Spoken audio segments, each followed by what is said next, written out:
নমস্কার, আপনারা দেখছেন নিউজ লাইন।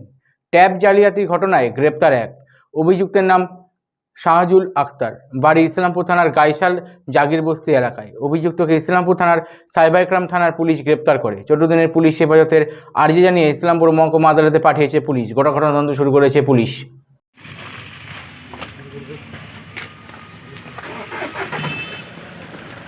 পুলিশ তোমাকে কেন অ্যারেস্ট করেছে? পুলিশ কেন অ্যারেস্ট করেছে তোমাকে? কিভাবে ট্যাবের টাকা তোমার ফলস অ্যাকাউন্টে ঢুকাইছো? কিভাবে বলো?